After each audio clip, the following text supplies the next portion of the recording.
What is going on, everybody, and welcome back to the Thursday edition of the Stokastic NHL Strategy Show, sponsored by BetMGM. I am your caffeinated host, Josh Harris. Joining me on this humongous big 13-game slate is my partner in crime, Cliffy. How you doing, Cliffy? Oh, not too bad.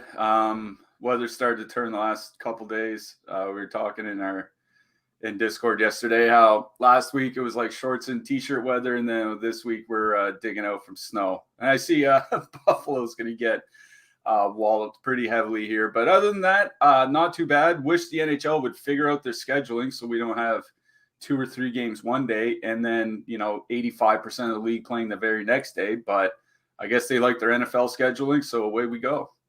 Yeah, Buffalo, some parts of Buffalo are going to get 4+ feet of snow before Thanksgiving. Good luck with that if you're in Buffalo.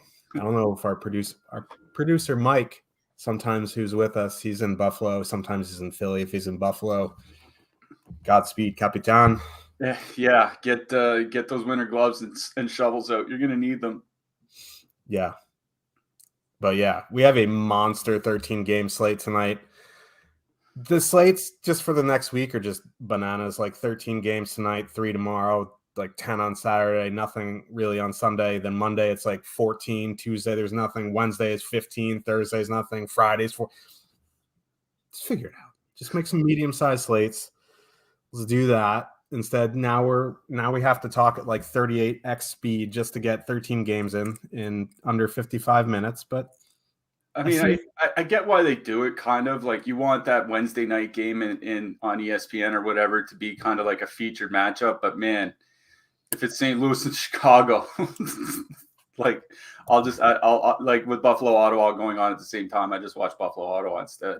Yeah, I'd rather watch paint dry than watch the Hawks, for the Blues or whatever. But as our good pal S. Goodman says in the chat, please give us a like and subscribe to keep up with all of our shows, DFS offers, giveaways, etc. Helps us bring you free content. Also, I have a big ego to go along with my big head, and I want to have – yeah, Cliffy agrees. It's a massive noggin.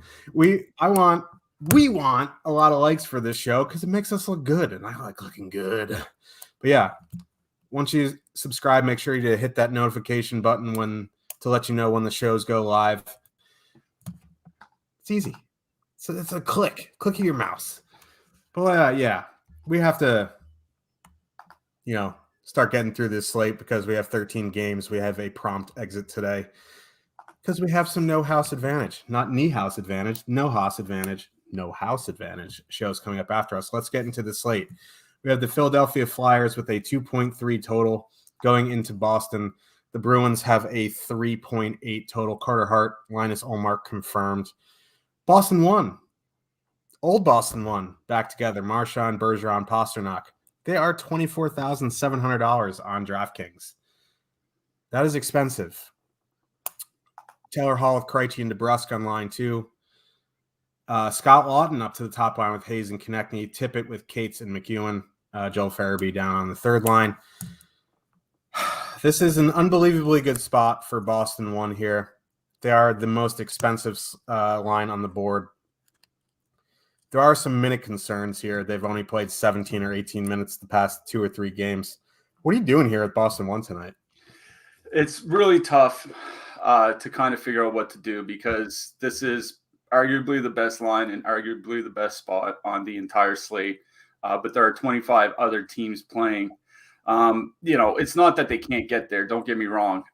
Their last 700 minutes of that old Boston 1 line together, 4.3 goals per 60 minutes at 5-on-5. Having everybody back together on the power play should honestly help. The Hayes and Travis Konechny line on the other side for the Flyers, 3.4 expected goals against, 4.7 actual goals against this year. Just not very good defensively. Like, I think adding Scott Lawton there might make them a bit better defensively. I just don't know how much he'll help them offensively, and that's kind of what we care about for DFS. So, like, I don't think I'm playing anything on the Flyers side here, especially, that second line's been kind of messed up. Like, I just real quick, like on the Flyers, like I think Noah Cates has been moved up to the top PP unit, if I'm not mistaken. So, he's only 3K. I guess that's fine. But Boston tends to have a pretty good penalty kill, even if they, are above average by time shorthanded. They have been fairly undisciplined so far this season.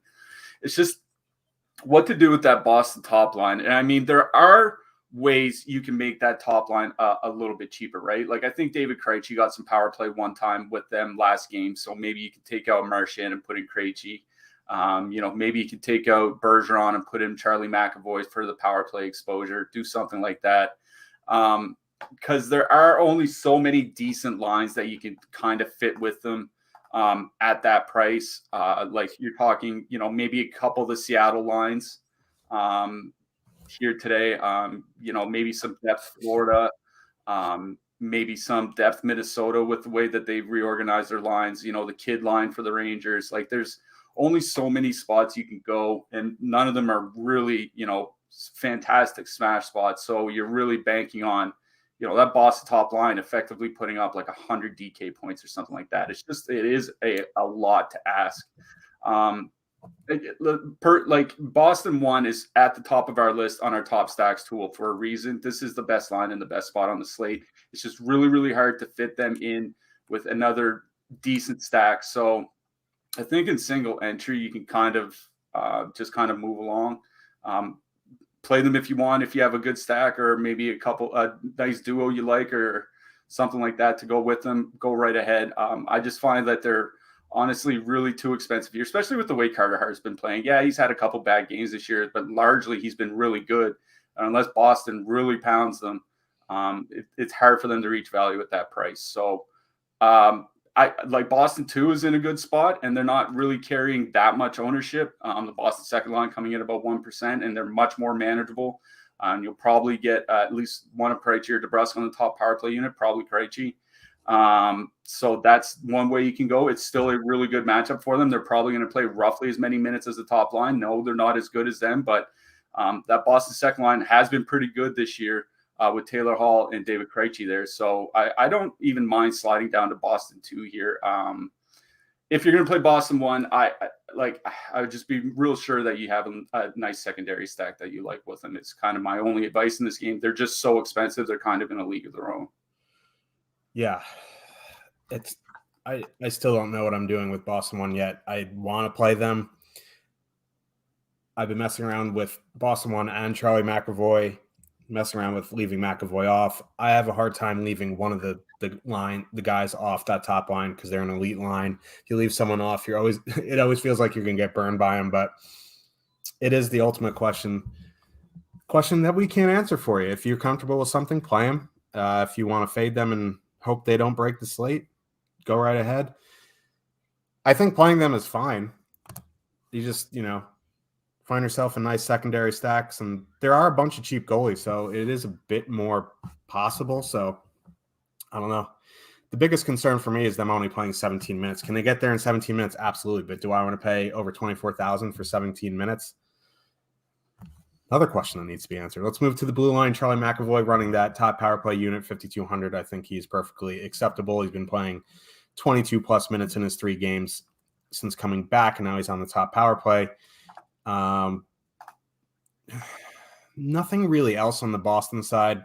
On the Flyer side, just Sanheim maybe for some shot blocks. Yeah, I was thinking the same, especially on FanDuel. Sanheim's price on FanDuel is pretty reasonable. I'll mention Hampus Lindholm. I know he's still expensive because what he did earlier in the season with McAvoy out, but he's been playing about 25 minutes a game since McAvoy returned. Like, he's still been their number one defenseman. He's just not on the top power play. So, if you want to get what I think should be a lower owned defenseman, I honestly don't mind playing Lindholm in this matchup.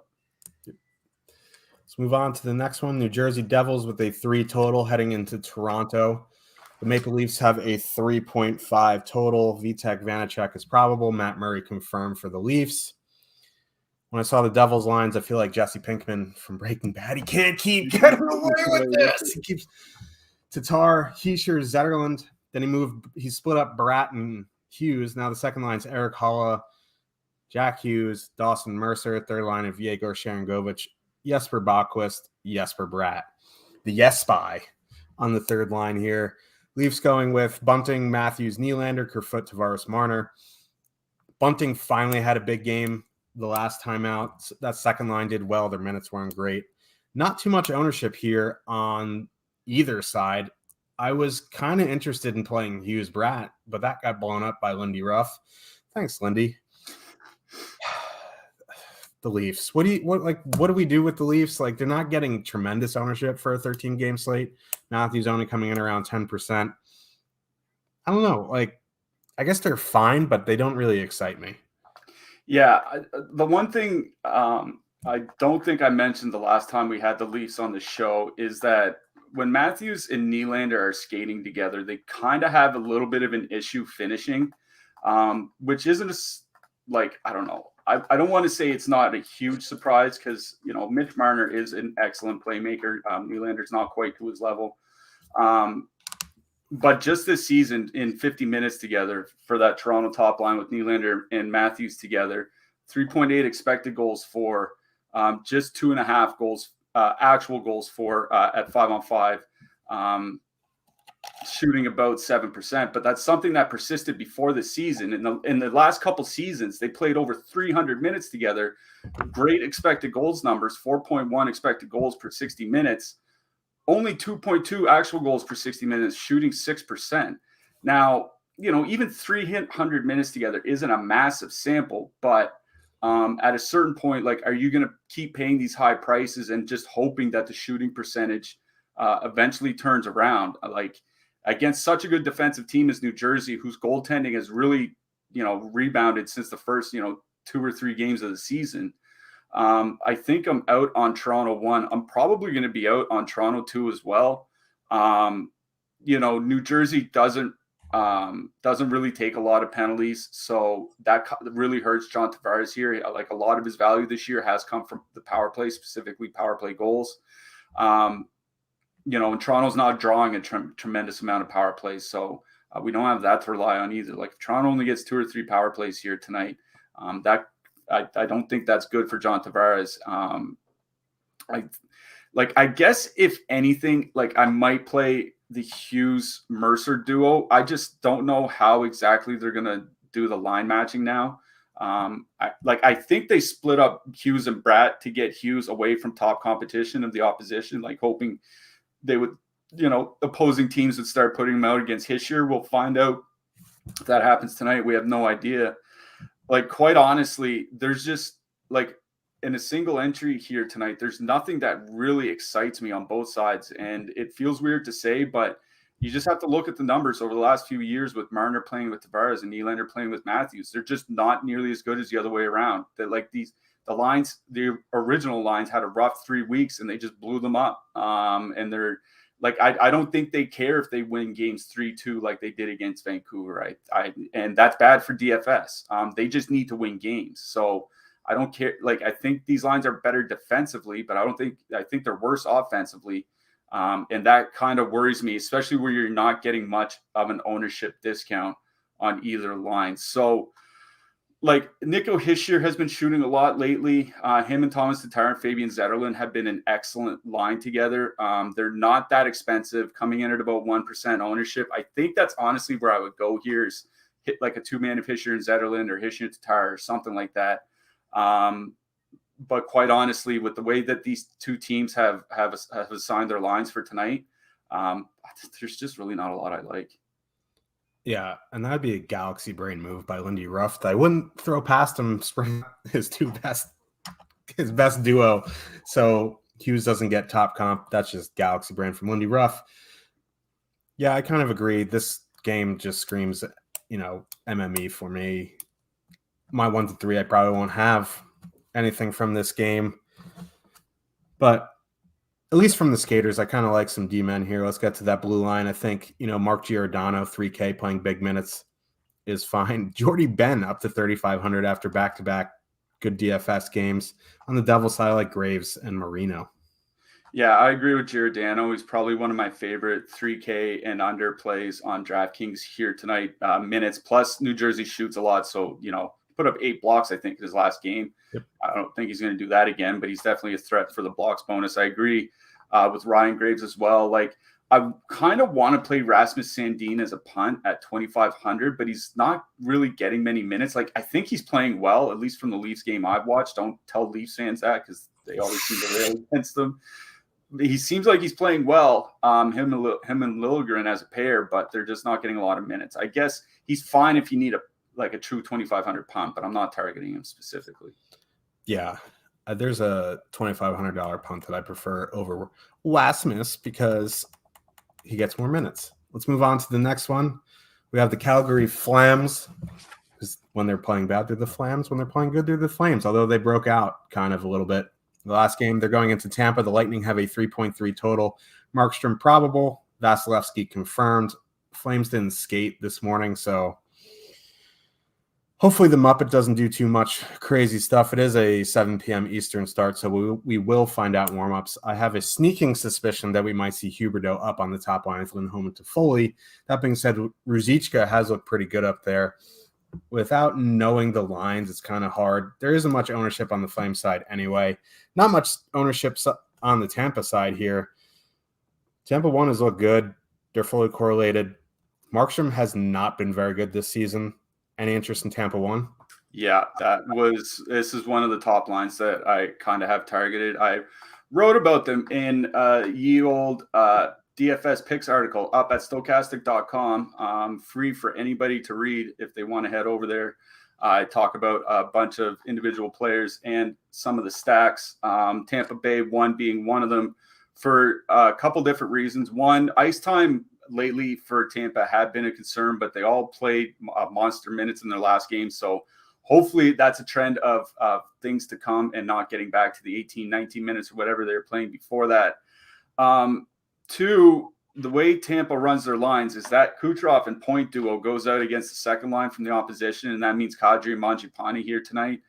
As we've mentioned a couple times on the show, Kadri and Mangiapane have been playing well offensively, but they've been allowing a lot defensively, going back the other way.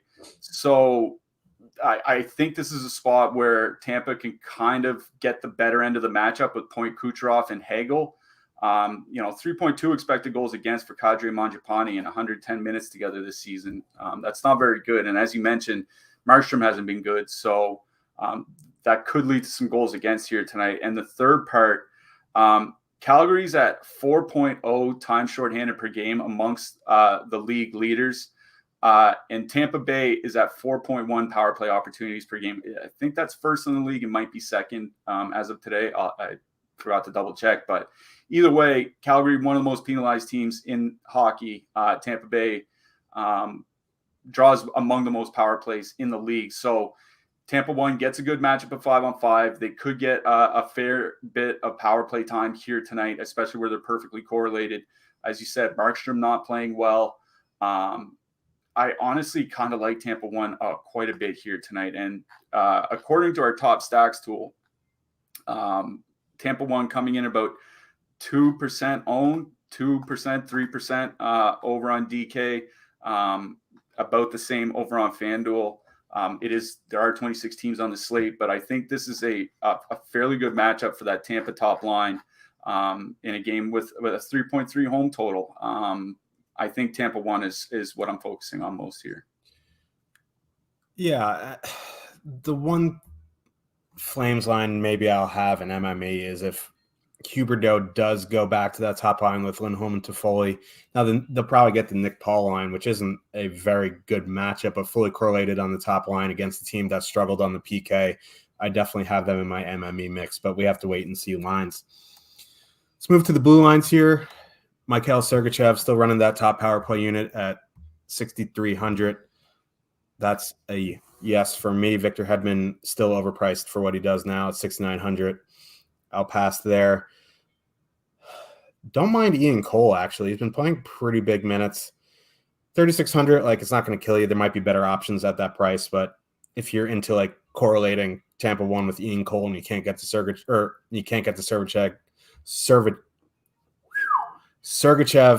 and you want to put in Cole, I think that's fine. On the Flame side, Chris Tanev for some shot blocking. Maybe Uyghur at 4,800, but that's about it. Yeah, I'd say Tanev is the only guy on DK I really have interest in from the Calgary side.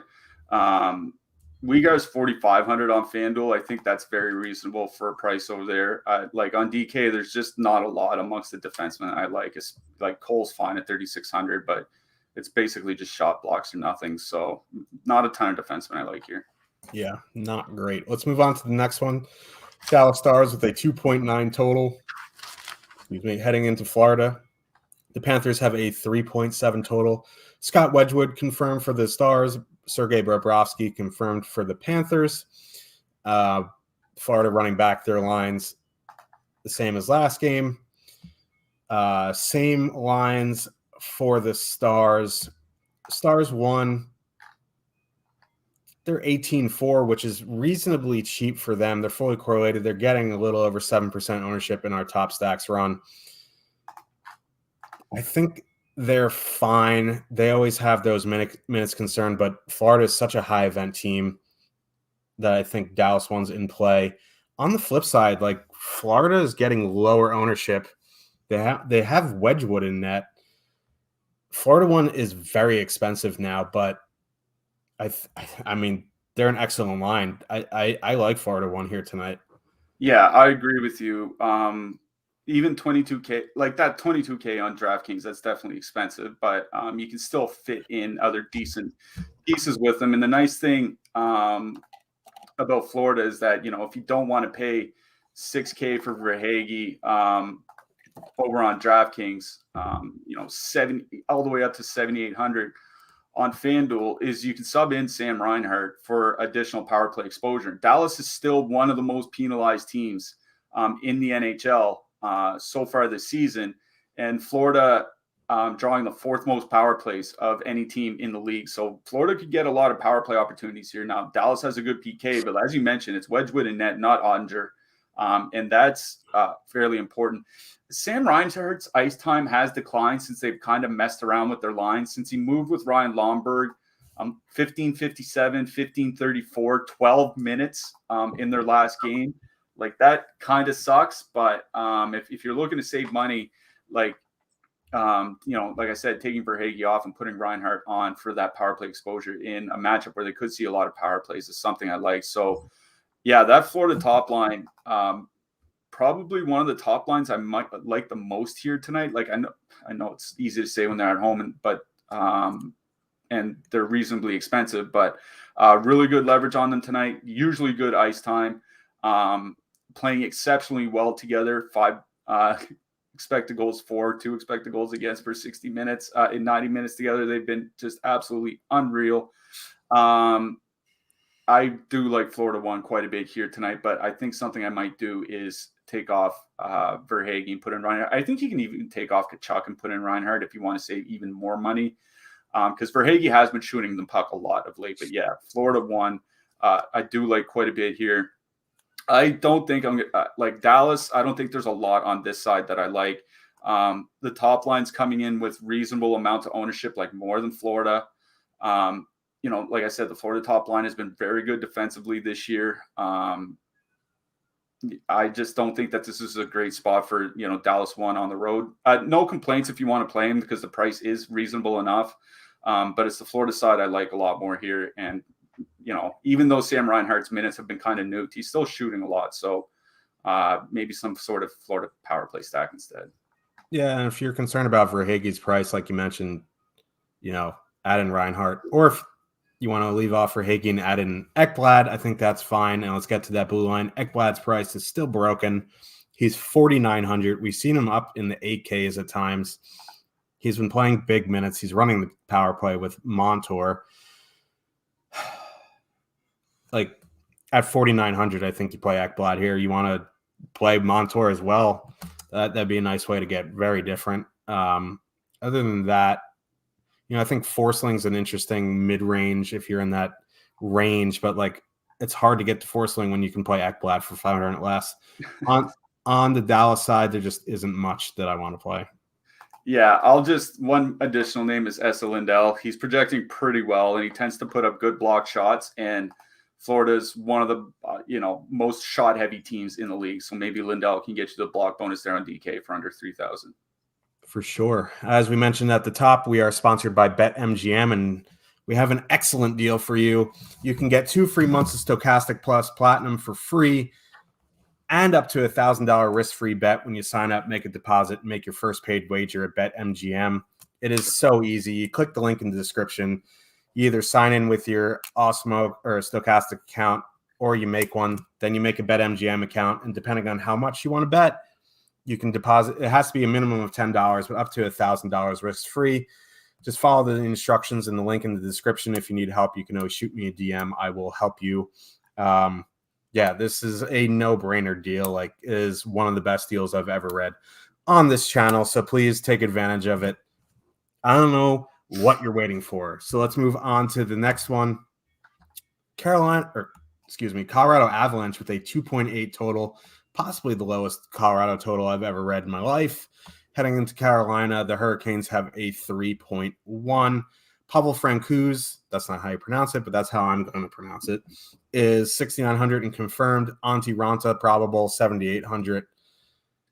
I guess that total is low on the Av side because their depth is a mess with all the injuries. Nishushkin is still out.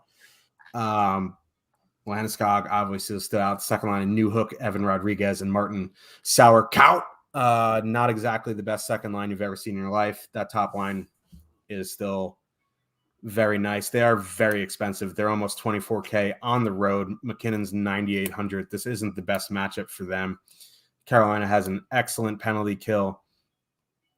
So, if you do like Boston 1, but you want a little bit lower ownership, I think Colorado 1 is fine. I just would rather play Boston 1, but if you want to get a little contrarian in your MME mix, I think Colorado is fine. Interestingly enough, I think the line matching is kind of important in this game. I want the Carolina line that's going to avoid that top line and get the depth matchups. What are you seeing? Yeah, I assume Jordan Stahl is going to take a fair bit of that McKinnon matchup, McKinnon, Lehkonen, and Rantanen. They do play massive minutes, and Carolina's penalty kill, like we talked about last year, was super elite. This year, not nearly as good. The problem, I think, with playing Colorado here tonight is they're only a few $100s cheaper than Boston. And I would just rather play the Boston top line in the same matchup at, relatively, Boston one's probably going to have a little bit higher ownership, but I don't think that matters that much on a 13-game slate. If you're going to pay nearly $24,000 for a line, I would just take Boston. That's the problem with Colorado here. So I don't think there's much on the Colorado side I like. Man, these lines for Carolina are just really grinding my gears. Stefan Nason looks to be playing with Aho and Necas. I went back and looked at Aho and Necas together without either Teravainen or Svechnikov on their line, and the numbers aren't really that good. 2.2 expected goals for, 2.2 expected goals against per 60 minutes, 2.1 actual goals for. Sebastian Aho shooting less this year than he's typically been.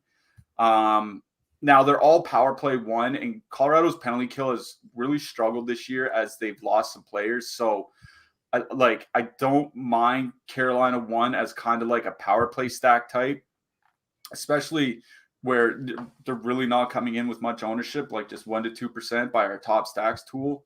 So I don't mind Carolina 1 here, but I have a real problem with relying on basically Nate just kind of carrying Stefan in a 5-on-5. Like, do I want to pin my DFS nights on that? So it'd probably be Carolina 2 that I would look to. I think you can leave Kotkaniemi off and just do a 2-man of like Svechnikov and Jarvis. Like those guys will get a lot of the second and third lines from Colorado. So it's probably Carolina 2 that I like more here. But quite honestly, I think this is a game where I'm not stacking any lines. I'm just taking one-offs. Like maybe a one-off Aho, a one-off Svechnikov. We'll get to defensemen like Brent, maybe a one-off Brent Burns. I think you can one-off, Nathan McKinnon here tonight. I just don't see with the line combinations and the line matching here. I just don't see it as a great stacking game. So I'll probably look elsewhere. Yeah, this is like probably an MME fest for me. Like if I was Jake, which I'm not, I'm better looking, but if I was, I'd probably start getting here outside of 20 lineups, but it is what it is. Let's move to the blue line. Not too much on the Colorado side. If you want to play McCarr, like if you're in that range, that's fine. Devin Tays probably, going to be busy blocking some shots. Carolina is a pretty high volume team. On the Carolina side, it's probably Brett Pesce for me or Burns one off. Yeah, I think Pesce is a pretty good value. I did bring up Brent Burns because he does like to shoot on the power play. And as I mentioned, Colorado's penalty kill, not very good. So I think Brent Burns is one of those 6 to 7K defensemen here tonight that I wouldn't mind having in my lineup. But like I said, not stacking anything outright. So you don't have to put him in the power play stack or anything. Yeah, for sure. So let's move on to the next one. Montreal Canadiens with a 3.2 total heading into Columbus. The Blue Jackets have a 3.3 total. Samuel Montembeault, Joonas Korpisalo confirmed. For some reason, Korpisalo is 7K at home, and Dikembe Montembeault is 8.1 on the road. Classic DK mix-up there. This game is a circus. So many injuries on the Blue Jackets side that Marcus Bjork is the power play quarterback. I don't know. Columbus top line fully correlated on the power play. They're getting some ownership here because this is a very good power play spot. I just don't know if I'm going to get there. This team's so banged up. On the flip side, Montreal top line getting about 3% is another good matchup here. I don't know. Like we've talked about it ad nauseum the past few slates. Like their shooting percentage is just so high that eventually it's going to come crashing down, and they're not very cheap. So I don't know how much I'm going to get from this game. Yeah. I know what you're saying by a good power play spot because Montreal's penalty kill has struggled at times, but Columbus doesn't really doesn't draw a lot of power play. Sorry, they're last in the league in that regard. So I don't want to, take a relatively highly owned Columbus top line. We have them coming in about, easily into the double digits. I don't really want to rely on that power play here. Like the top line is going to match up against the Doc line. And as we've mentioned, Doc has made that line much better defensively. That is a concern for me with Columbus with that ownership. So I'll just say I'm out on Columbus here. I'm not stacking any of their lines. It'd be the top line, if anything. I just think there's going to be too much ownership for me to really rely on Columbus here. On the Montreal side, I kind of agree with you. Montreal 1 getting a little bit expensive. I think they're fine to use because the ownership's fine. But it's Montreal 2 that I kind of like here. It's that Hoffman, Dvorak, Gallagher line. Now, nobody outside of Nick Suzuki really plays heavy minutes. So, Hoffman might play 14 or 15 minutes. Same thing with Brendan Gallagher. They've been really good. 3.1 expected goals for so far this season together. 4.5 actual goals for. They were generating a lot of offense when they were put together in the second half of last season after Martin St. Louis took over. Both Hoffman and Brendan Gallagher are shooting a lot. despite only playing 13 to 15 minutes, like they each have shot bonuses on DraftKings in their last 5 games. So like they can get to the shot bonus even playing just 14 minutes. So, I think like a 2-man of like Hoffman and Gallagher is just fine, or just one-offing Hoffman or Gallagher here. I think it's that Montreal second line that I like best in this game. Yeah, and if you're trying to jam in Boston power play, which is very expensive, it's ugly, but you could do a 2-man of Evgeny Dadonov and Sean Monahan. They're 5,500 for the two of them. They're on the top power play. I would watch that. Dadonov got replaced on the last power play last game with Hoffman, and I saw a lot of beat writers talking about Dadonov's game, so I think that might be a permanent thing. Okay. I guess we'll find out tonight. I mean, you're not stacking for the Montreal power play anyway. Oh, yeah. So I get what you're saying. Yeah, if beggars can't be choosers when Boston power play stacking, you're gonna have to go dumpster diving, and there's never really good options when you're dumpster diving. It's called dumpster diving for a reason. Let's move to the blue line on the Edmonton on the Montreal side. Just nothing that sticks out. Like the prices aren't great. On the Columbus side, Marcus Bjork running the top power play at 3,300. I think he's going to get ownership. I don't know. The guy I'm looking at is Gavin Bayreuther. He's min price. He's probably going to play 18 to 20 minutes. For min price, it's probably fine.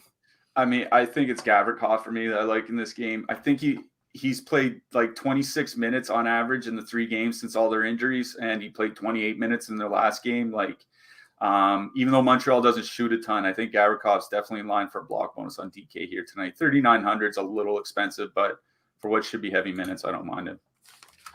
Yeah, good call there. Let's move on to the next one. Washington Capitals 3.2 total heading into St. Louis. The Blues have a 3.2. Charlie Lindgren probable. Blues played last night with Bennington, so it's probably going to be Tomas Greiss. The Blues. They scored 5 goals yesterday. Nothing from the top line of Buchnevich, Thomas Tarasenko. I don't know, man. This game is just... I don't know if I want to get to the Blues on a back-to-back on a 13-game slate, but their prices keep coming down. They're about 2-3%. I think they're fine in MME. The Capitals lines are just an absolute circus. If anything, I'd probably just power play stack and call it a day. Yeah, I kind of I think it's that Buchnevich line that I do like the best. I mean, that might seem kind of obvious considering, there is a sample going back to last year, them being pretty good together. They are perfectly correlated on the power play. But the other part of it is that with Ryan O'Reilly taking the Ovechkin matchup, Thomas Tarasenko and Buchnevich are going to see a lot of that Dylan Strome, Sonny Milano line, I think. And you'll be shocked to hear this, but a Dylan Strome, Sonny Milano line has not been very good defensively in their minutes together. Like, don't get me wrong, I like Milano and Strome, both good offensive players, but these guys aren't very good defensively. And even with Connor Theory there, I don't think it's going to make that big of a difference. My concern with that St. Louis line is Pavel Buchnevich really hasn't been shooting this year. I don't think he has more than 2 shots in a game in his last 5 or 6 games or something like that. And just overall in the season, just not a lot. So, you definitely want to include all 3, I think. But if you're going to take one off, I think I would take Buchnevich off. But, 3.6 expected goals for per 60 minutes for that St. Louis second line. They've been starting to play better over their last handful of games. Not that they were playing super poorly at the start of the year, but playing better. Pretty good matchup against that Washington second line. The Washington penalty kill, honestly, not that great. I think it's Buchnevich, Thomas Tarasenko for me in this game. Yeah, I mean, you mentioned Washington penalty kill, not great. I think if you're in the range, I don't mind Jordan Kyrou as a one-off, but nothing truly excites me from this game. On the blue line, nothing truly excites me here. I guess Nico Mikkola played a lot of minutes last night. That's the only positive I can say about the blue liners in this game. Martin Fehervary, 3,100, probably shot blocking, but that's really about it. Yeah, Mikkola, if Colton Parayko doesn't play, I think they called him officially a game time decision for tonight. I mean, it would suck to have Mikkola in and then see Parayko playing and, half the games have already started. Now you're scrambling for a $2,500 punt. But if you want to risk it, I don't mind Mikkola. and if Parayko's out, Falk's probably going to play 25 to 30 minutes here tonight. Could put up a lot of peripherals. He is expensive, but just want to mention that in case you're looking for somebody, in case Parayko's out. But again, we're not going to find out till warm-ups. Yeah, that's true. And it's not a 7:30 lock, or a 7 p.m. lock. So that's a bit dicey, but if you risk it for the biscuit. Did you know we have a premium betting Discord? I bet you didn't. So let me tell you about it. You can gain access to all of our betting experts in our premium Discord by clicking the link below. It's in the description. Use that link to get your first week of access for free. Then it's just $9.95 afterwards. What do you get? You get, obviously get that first week for free. Everyone loves free. Bunch of the guys who you see on these shows have their premium betting channels. They give you bets every day. You get live bets. You have a great community sweat games with, and sweat bets with, which is always fun, or miserable. That's why I don't have any hair, But you get access to the best data-driven minds in the game. So why not do it for free? Test it out. If you don't like it, you don't have to do it afterwards. But if you do, it's only $9.95 afterwards. And most of these guys are plus EV on their betting. So get after it. Let's move on to the next game, which is a 5.5 total, which don't exist anymore in today's NHL. Yet here we are. New York Islanders with a 2.7 total heading into Nashville. The Predators have a 2.8 total. Another game where they flip-flopped the goalie pricing. Ilya Sorokin, 8,200 on the road confirmed. UC Saros, 7K at home confirmed. Don't really like much from both sides now. If you are into stacking Boston with Charlie McAvoy, one of the lines you will find yourself deciding about is that Nashville second line of Niederreiter, Ryjo, and Matt Duchene. Actually don't mind them. They're getting a little bit more ownership than I would like. On the Islanders side, I don't think I'd full-on stack anything. There might be some one-offs that I would want to take bits and pieces from. Yeah, I do want to mention that Niederreiter, Johansson, Duchene line, because they have broken up the top power play unit. Duchene and Forsberg are not on the same power play unit. Oh, my God. Anyways, absolute donkey for DFS. Anyways, that Nashville second line, the line with Matt Duchene tends to be a little bit better offensively. I don't know why. It's not like Philip Forsberg is a bad player. It's just Duchene, really good, both a playmaker and a goal scorer, for as much as he struggled scoring at times this year because of his shooting percentage. They've been pretty high event so far this season, that Nashville second line, and they're going to catch that Beauvillier and Lee line, Beauvillier, Lee, and Nelson line from the Islanders. And I mean, even going back to last year, that has not been a good defensive line for New York. Just this year alone, 3.4 expected goals against, 3 actual goals against per 60 minutes. Now they're scoring a lot because they do trade chances. They're kind of like that Nashville second line themselves. But I think that makes it a reasonably decent matchup for Nashville too. It's just, they're coming in with a lot of ownership, right? 0.5% top 2 stack percentage against 4% ownership by our top stacks tool. But that is the line that I do like best in this game. I guess it would be both second lines, whether it's Nelson, Lee, and Beauvillier, or that Duchene line. I think both second lines, I think you're going to see a lot of high event hockey when they're on the ice. So I think it would be one or the other depending on the salary needs of your build here tonight.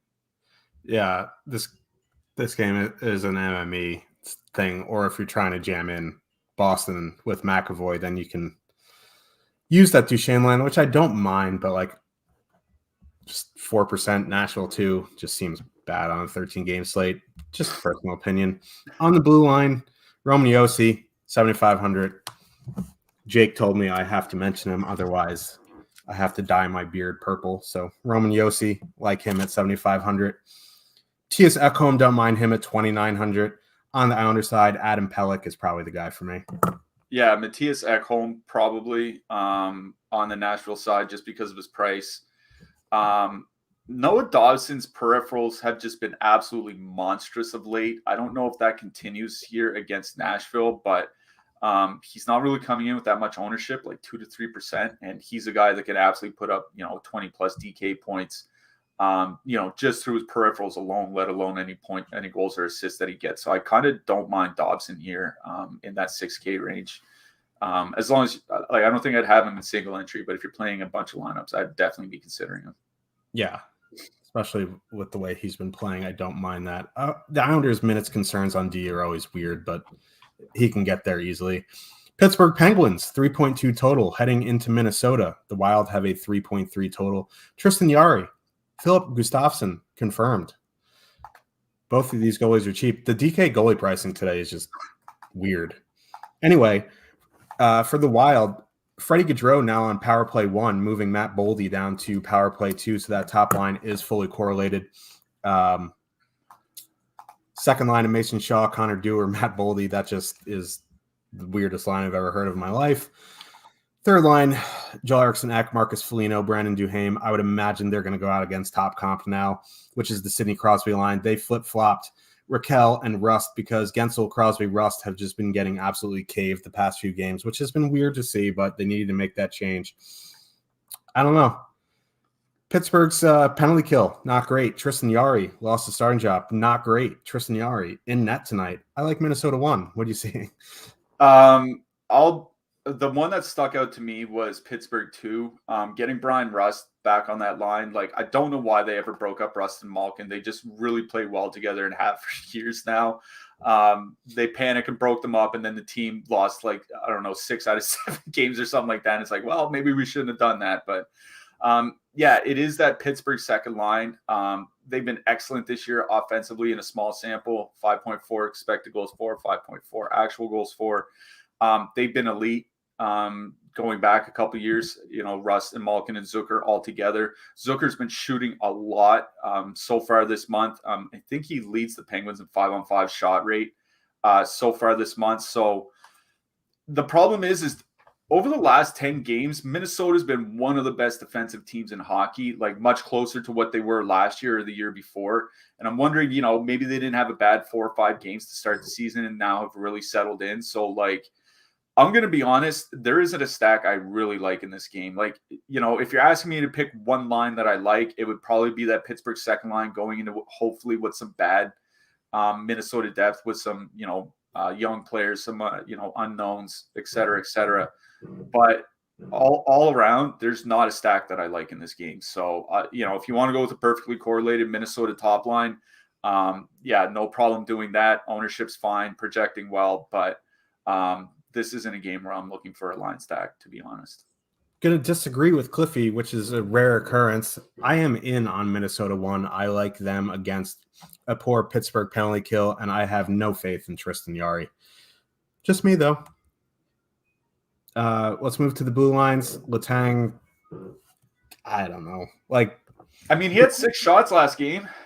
I think that's as many shots as he had in the 6 games prior to that. Yeah, he tripled his season output with 6 shots on goal. But 5,300. He's capable of putting up big numbers, and I don't know, maybe in the mix. On the Minnesota side, Jonas Brodin's probably my favorite play, followed by Spurgeon. If you want to keep going back to the well with Kellen Addison, I think that's fine. Matt Dumba, 3,600, also good. Matt Dumba was the guy that kind of stood out to me.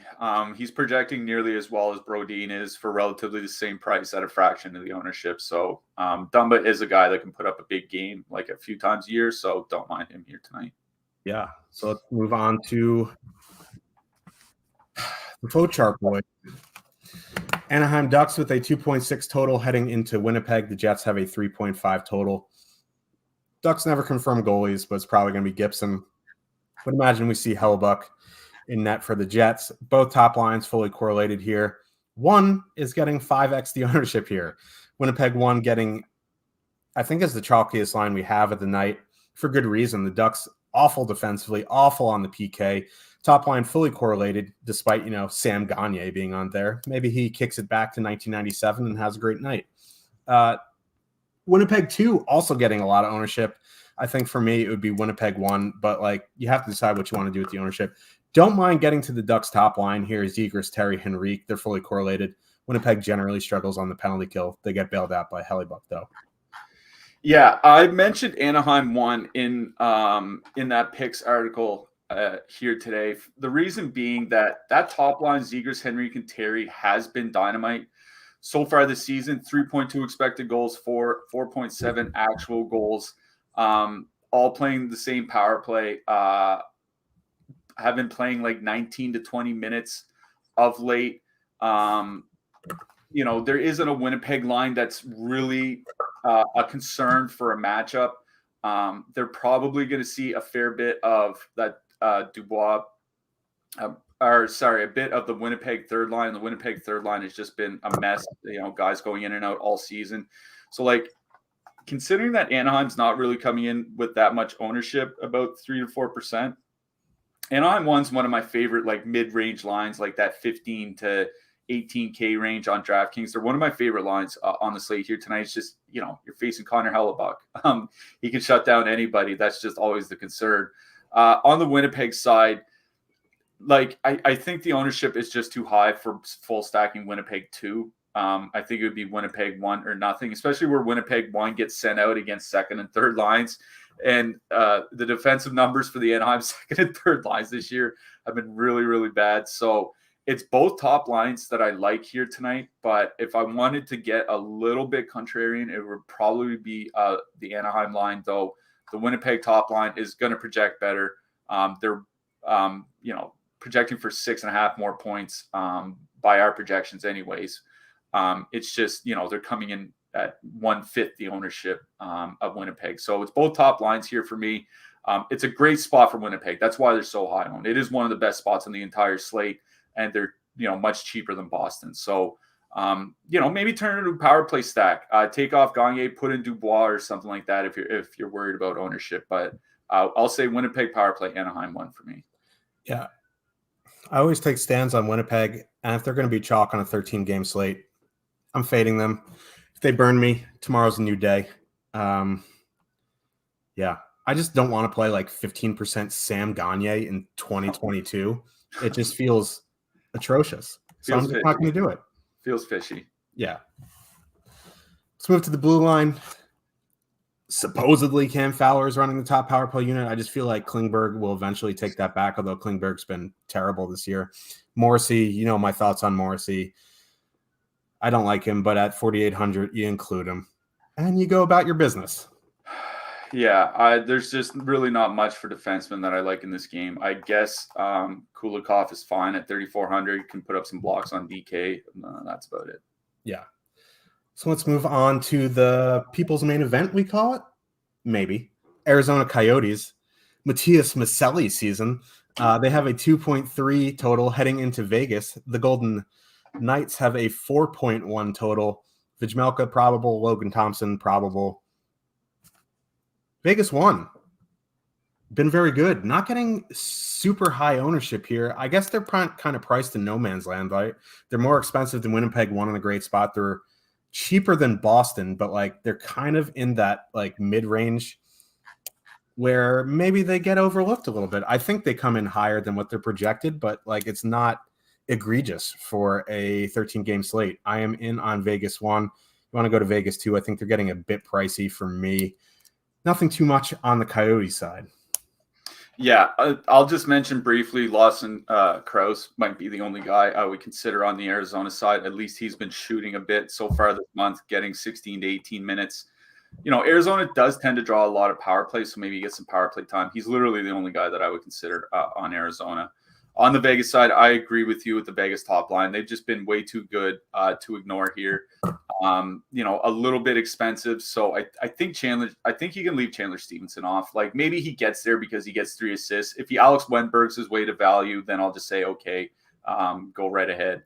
But for me, it's especially a 2-man of Eichel and Stone here that I like. Arizona, amongst the most penalized teams in the league. Those guys play the power play together. 4.1 expected goals for, 5.6 actual goals for in their sample. They've just been excellent. So, yeah, Vegas 1 for me. On the blue line, there just really isn't anything that I really want to play. Like Pietrangelo, if you want to correlate, is fine, but like he's $100 less than Yossi, and he hasn't had Yossi type season at all. I guess you can put him in because this is an excellent power play spot. I just, I don't think I'm looking for my blue liners in this game. The only guy that kind of sticks out to me is Josh Brown for Arizona, 3,500 DK. With Vegas' shot rates, he could, put up a huge block game. So he'd be the only guy I'd really consider. Yep. About 5 minutes left, 2 minutes or 2 games to get through. New York Rangers 3.1 total heading into Seattle. The Kraken have a 2.8 total.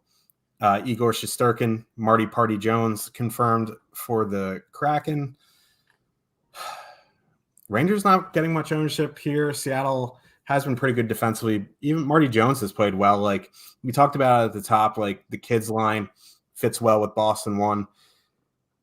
They're probably honestly the only line I might full stack from this game. There are some bits and pieces that I would use for the Rangers, like power play guys, obviously. On the Seattle side, I don't know if I'd full stack anything, but if I would, it would probably be that Matty Beniers, McCann, Eberle line. Yeah, I don't mind Kreider and Zibanejad here. Even Jimmy Vesey has been shooting quite a bit for the Rangers, at least on a per-minute basis.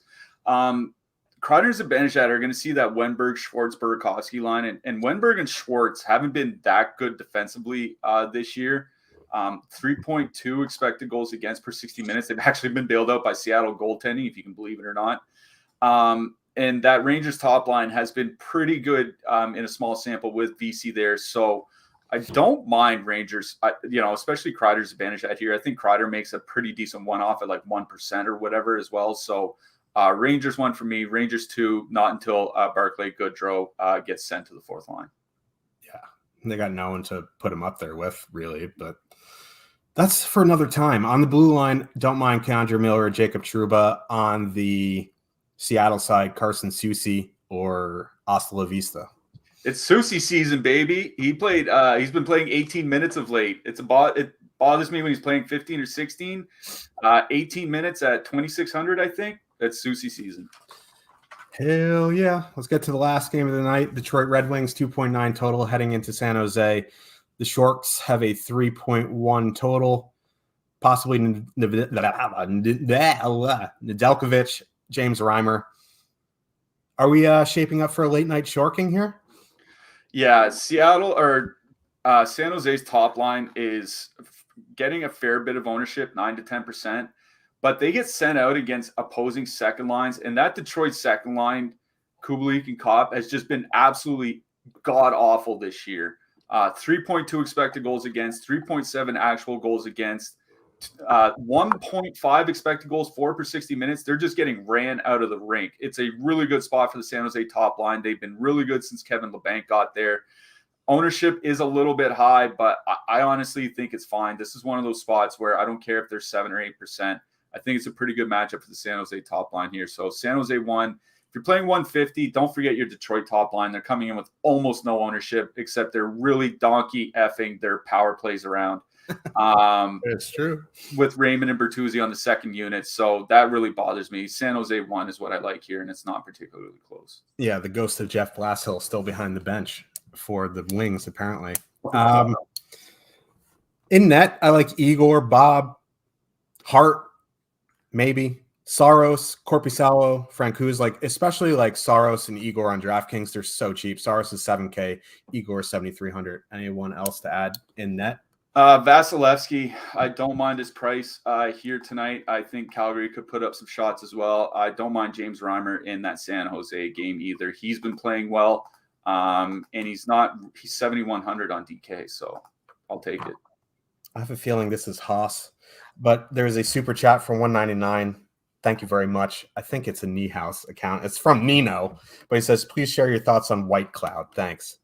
Do you want to play him? Good luck. Not very interested. Yeah, it's just not enough minutes typically, and he's a guy that we like to get blocks from, and Arizona's not a high shot volume team. That's kind of the issue. Who's your hat trick pick? Just talked about in the Vegas game. You said they're getting expensive, but I don't mind Jonathan Marchessault here tonight. He's my hat trick pick.